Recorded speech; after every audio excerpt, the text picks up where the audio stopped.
20 conspiracy theories that were proven to be fact. 1.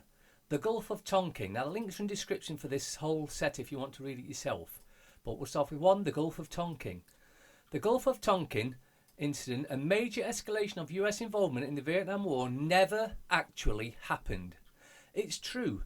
The original incident, also sometimes referred to as the USS Maddox incident, involved the destroyer USS Maddox supposedly engaging 3 North Vietnamese Navy torpedo boats as part of an intelligence patrol. The Maddox fired almost 300 shells. President Lyndon B. Johnson promptly drafted the Gulf of Tonkin Resolution, which became his administration's legal justification for military involvement in Vietnam. The problem is, the event never happened. There's more to it if you want to read the rest. 2. Tuskegee syphilis experiment. Between 1932 and 1972, the US Public Health Service conducted a clinical study on rural African American men who had contracted syphilis. The Public Health Service never informed these men they had a sexually transmitted disease, nor did they offer treatment, even after penicillin became available as a cure in the 1940s. Tragically, it's true. Rather than receiving treatment, the subjects of these studies were told they had bad blood. 3. Project MK Ultra. The CIA ran secret mind control experiments on US citizens from the 1950s until 1973. It's so true that in 1995 President Clinton actually issued a formal apology on behalf of the US government. Essentially, the CIA used drugs, electronics, hypnosis, sensory deprivation, verbal and sexual abuse, and torture to conduct experimental behaviour, engineering experiments on subjects. The programme subcontracted hundreds of these projects up to over 80 different institutions, including universities, hospitals, prisons, and pharmaceutical companies.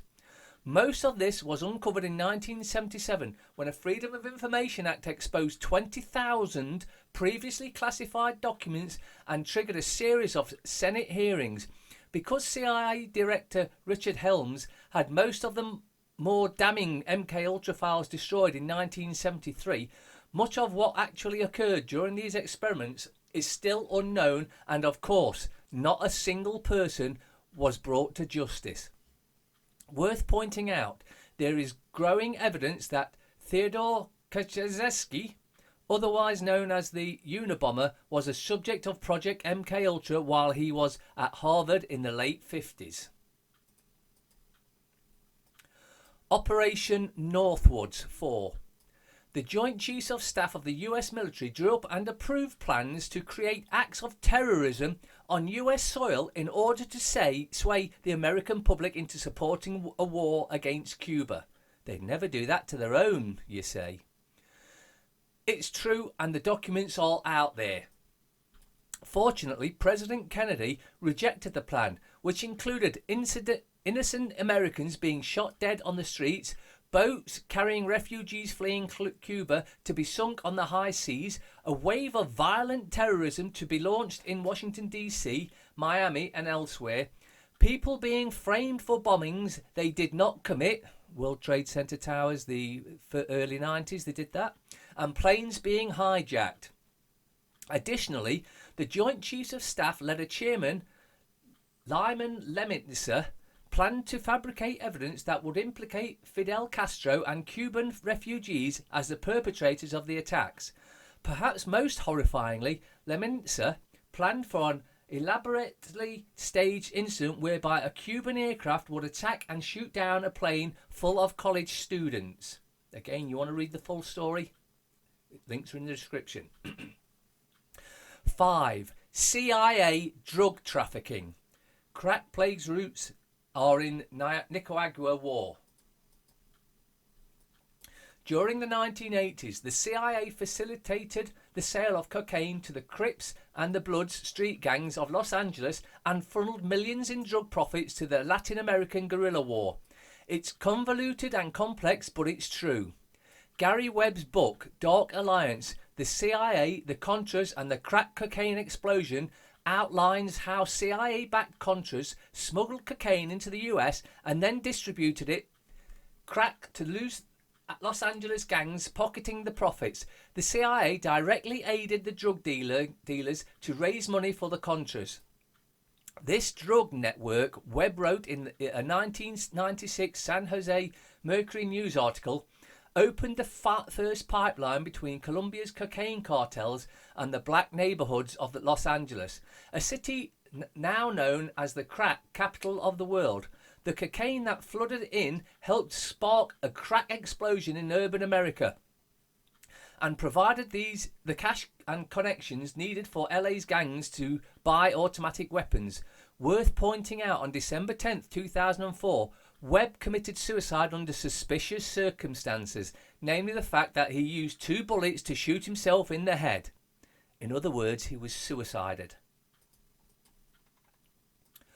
Operation Mockingbird. This is number 6.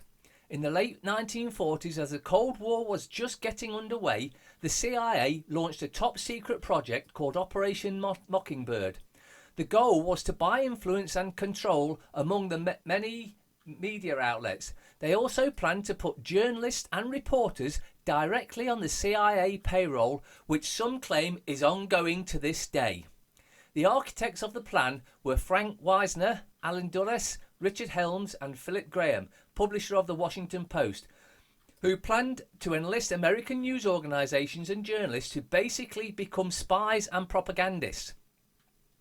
Their first of entrenched agents eventually included journalists from ABC, NBC, CBS, Time, Newsweek, Associated Press, United Press International, UPI, Reuters, Hearst Newspapers, Scripps Howard and Copley News Service. By the 1950s, the CIA had infiltrated the nation's business media and universities with tens of thousands of on-call operatives. Fortunately, our media is no longer lured in by corporations and governments to disseminate propaganda and disinformation. Never mind, strike that last statement. I should think so as well. 7. COINTELPRO. COINTELPRO was a series of clandestine, illegal FBI projects that infiltrated domestic political organizations to discredit and smear them. This included critics of the Vietnam War, civil rights leaders like Dr. Martin Luther King, and a wide variety of activists and journalists.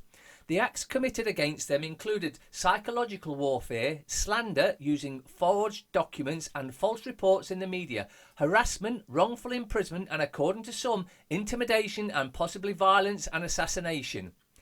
Similar and possible more sophisticated tactics are still used today, including NSA monitoring. Operation Snow White. This is number 8. Operation Snow White is the name given to an unprecedented infiltration of the US government by the Church and of Scientology during the 1970s.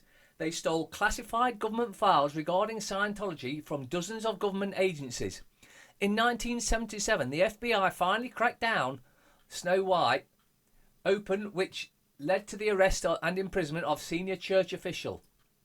The core mission of the program was to expose and legally expunge all false and secret files of the nations of operating areas, and to enable church seniors and L. Ron Hubbard himself to frequent all Western nations without threat. By the end, of course, there was nothing legal about their endeavours. Secret global economic policies. Number 9. For years, activists who feared a sinister globalist corporatocracy were told they were being paranoid. Whether you want to call it the New World Order or not, they were right. In 2013, WikiLeaks released the secretly negotiated draft text for the entire TPP, Trans-Pacific Partnership, which is still ongoing and what Trump's trying to push at the moment. Intellectual property rights chapter. It revealed a closed-door regional free trade agreement being negotiated by countries in the Asian Pacific region, including Australia, Brunei, Darussalam, Canada, Chile, Japan, Malaysia, Mexico, New Zealand, Peru, Singapore, the United States and Vietnam. The Electronic Frontier Foundation says TPP has extensive negative ramifications for users' freedom of speech, right to privacy and due process, and will hinder people's abilities to innovate. Worth pointing out, in June 2014, WikiLeaks revealed the even more far-reaching Trade in Service Agreement, TISA, a 50-country agreement that will promote unprecedented levels of privatization across the world. 10. The US government illegally spies on its own citizens. This used to be laughed at as dystopia fantasy derived from an overactive imagination, Orwell's 1984, and a juvenile distrust of the government. When you claimed they were spying on you, people labelled you a paranoid conspiracy theorist, a tinfoil hat wearing loon. 11. Operation Ajax, the CIA's Iranian coup. In Iran, it was called 28 Mordad coup. The United Kingdom contributed under the name of Operation Boot. Whoever you refer to it, Operation Ajax was the Iranian coup that in 1953 deposed the democratically elected Mohammad Mossadegh and reinstalled the monarchical power of Shah Mohammad Reza Pahlavi. The primary cause of the coup was Mossadegh's attempt to nationalise the Iranian's oil fields, which threatened the oil profits of Britain's Anglo-Persian Oil Company, AIOC. The US, in addition to protecting its allies' petroleum monopoly, viewed Mossadegh's move as a communist aggression and therefore helped plan the return to power of one of the world's most insidious dictators, the Shah. Operation Ajax resulted almost directly in 1979 Iranian revolution that created an anti-West Islamic republic led by Ayatollah Khomeini. Though it was long considered to be an open secret, the US government kept the truth behind Operation Ajax concealed from the American people until very recently. The CIA declassified various documents on the 60th anniversary of the coup. Because of the recent declassification, much information relevant to the CIA's supposed coup is now available in the CIA's archives. 12. Naira, the false pretext for the First Gulf War. It's now commonly believed that the Second Iraq War was sold to the American people and their congressional representatives based on an elaborate web of lies and manipulative intelligence. What is less common known is that the First Iraq War came about in the very similar fashion. While surprisingly, there is broad agreement that Operation Desert Storm was a worthwhile war, many people overlook the role of a 15-year-old girl named Naira, whose 1990 testimony to the Congressional Human Rights Caucus is credited with commenting the idea of Iraq war crimes in the American popular consciousness. Naira testified to having witnessed Iraq troops tearing babies from their incubators in Kuwait hospitals and leaving them to die on the floor. It's a profoundly disturbing image and one that was entirely fictitious.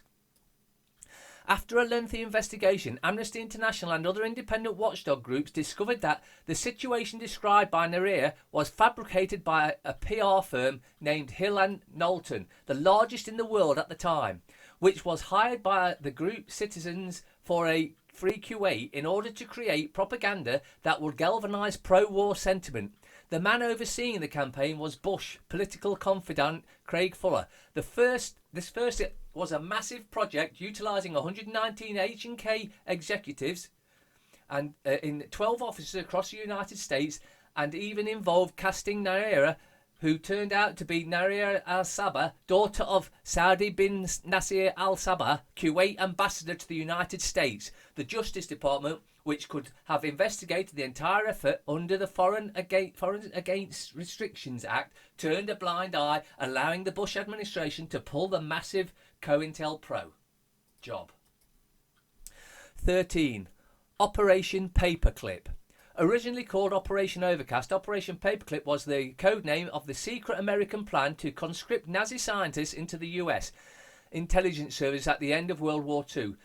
This ushered in and shielded about 1,500 Germans, including some engineers and technicians Ostensibly, the purpose of the redeployment by the Joint Intelligence Operation Agency was to prevent Nazi scientists intelligence from helping reconstitute the German government. It was also a tactic meant to ensure the Soviet Union didn't acquire any new technology.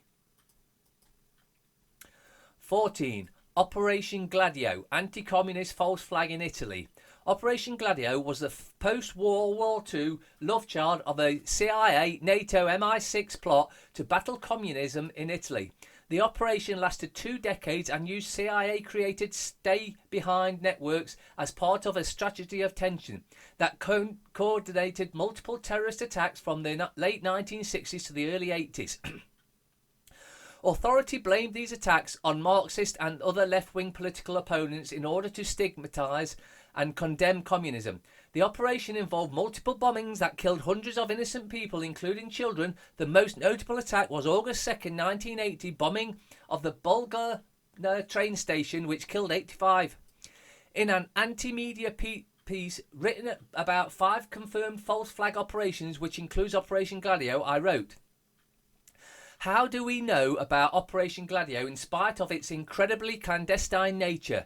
There are 2 principal sources. One, the investigations of Italian judge Felice Casson, whose presentation was so compelling it forced Italian Prime Minister Giulio Andretti to confirm Gladio's existence. The second source is testimony from actual Gladio operative Vincenzo Vinciguerra, who is serving a life sentence for murder. In a 1990 interview with The Guardian, Vincero stated that Gladio was designed to psychologically coerce the Italian public to rely on the state for security, just like what's going on with every false flag that's going on at the moment in America, in England, in Germany, in France, in Italy.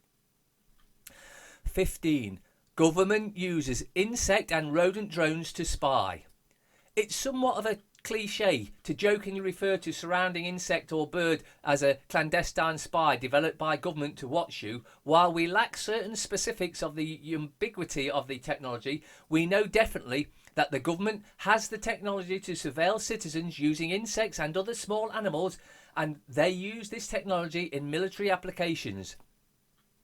There is some evidence to suggest that insect drones are used domestically to spy on citizens. In 2007, this conspiracy theory, took sharp when anti-war protesters reported strange buzzing insects.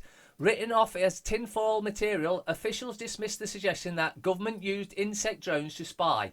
Multiple witnesses reported erratic dragonfly-type objects hovering in the sky. The very next year, the US Air Force announced their intended use of insect-sized spies as tiny as bumblebees to infiltrate buildings in order to photograph, record and even attack insurgents and terrorists. The governments have come clean about its use of drones to spy on American citizens, so it's difficult to believe they wouldn't have at least tried insect drones. While we can't say with 100% certainty that there are insect drones spying on American citizens, though it's exceedingly likely, what is irrefutable is the use of micro-air vehicles, MAVs, and spy animals as wartime tools. DARPA launched its stealthy insect sensor project in 1999 as an effort to deputize bees as bomb locators in war zones. 16. CIA assassinations and coups in foreign countries. When operatives for the Democratic Party claimed that the 2016 United States presidential election was tampered with by a foreign entity, it's hard not to cringe at the irony. First, they presented no evidence except to claim that government intelligence agencies believe it to be so. Sorry, that's not actually evidence. That's like the police saying they have DNA evidence but never actually scientifically presented it in court. It's kind of unnerving that we even have to point that out. Secondly, our own government and intelligence agencies, namely the CIA, have actively and aggressively subverted countless foreign elections over the last century and in some cases have outright funded the assassinations of candidates. This subject could easily fill a multi-volume book, and countless authors have worked over their years to uncover the role of the CIA in foreign coups, using every tool in their arsenal, including white, grey and black psychology operations, counterinsurgencies and brutal coups amid repressing and destroying rapidly democratic candidates. The CIA has subverted the will of the people across the world. The most common noted instances of the CIA meddling in foreign elections and governments include the following: South Korea, late 1940s, Italy, 1948 to mid-1970s, Guatemala, 1954, Congo, 1960, Dominican Republic, 1961, South Vietnam, 1963, Brazil, 1964, Uruguay, 1969, Bolivia, 1971, Chile, 1970 to 73, Argentina, 1976, Australia, 1975, El Salvador, 1980, Iran, late 70s, Grenada, 1983, Haiti, 1986, Panama, 1990, Nicaragua, 1990, Czechoslovakia, 1990, Peru, 1990 to 2000, Yugoslavia, 2000. And that's just a small sample of what they've been up to. 17. Mainstream media is the propaganda branch of the State Department. People have long accused the media of being a proxy branch of the State Department, a highly sophisticated and well-produced form of manufactured consensus and controlled opposition, all rolled into one. In ostensibly democratic nations, a free and independent press is of paramount importance, but in the US, we find a coercive of the state and corporate news networks that do not constitute state-run media in the traditional sense, but it's close. 18. Deep State, or the conspiracy theory formerly known as the New World Order. I described the Deep State in depth in an article entitled "Forget the New World Order, Here's Who Really Runs the World." In it I wrote, "For decades, extreme ideologies of both the left and right have clashed over the conspiratorial concept of a shadowy secret government often called the New World Order, pulling the strings of the world's heads of state and captains of industry. The phrase New World Order is largely derided as a sophomonic conspiracy theory entertained by minds that lack the sophistication necessary to understand the nuances of geopolitics. But it turns out the core idea, one of the deep and overreaching collusions between Wall Street and government with a globalist agenda, is operation in what a number of sides the Deep State. CIA used psychics to infiltrate the Soviet Union during the Cold War. It's a plot in a science fiction movie or TV show. We've all seen a psychic being leveraged by the law enforcement against to track down a criminal. The concept of a government psychic program was popularized by the film The Men Who Stare at Goats, which lampooned the mythical Stargate program supposedly run by the CIA. Most people scoffed at the reality of this and considered it a wacky conspiracy theory, but a recent declassified trove of hundreds of thousands of CIA files finally confirmed not only that psychics are regularly used by police and other law enforcement agencies, but also that the government actually weaponized psychics during the Cold War to try to infiltrate the Soviet Union and gain information. The documents, made public available thanks to the activist group Muckrock, confirm there were top secret CIA Defense Department programs to use remote viewing to infiltrate Soviet military installations. There were also programs developing ways to engage in psychic warfare, including the development of psychic shields to block Soviet psychics. 20. CIA monitors US citizens via smart devices. Early in 2017, the organisation WikiLeaks began releasing their first post-2016 election cables with a series of explosive data dumps regarding the CIA's cyber hacking abilities and exploits. It is called Vault 7, updated serially in Year 0, Dark Matter, Marble, Grasshopper, Hive, Weeping Angel and Scribbles, the documents show the unprecedented collection of cyber vulnerabilities, exploits, and hacking abilities consolidated within the agency that many believe constitute wide-ranging breaches in civil liberties. Chief among these breaches is the domestic surveillance and extrajudicial cyber hacking, which the WikiLeaks documents confirmed are taking place in an abundance of forms. The Vault 7 documents confirmed that the CIA can break into basically anywhere and spy, and there's nothing we can do about it apart from expose it. That's all we can do, is expose this evil den of corruption. Now, if you want to read the full stories of that, links are in description. I'll leave it up to you to decide whether you do or not.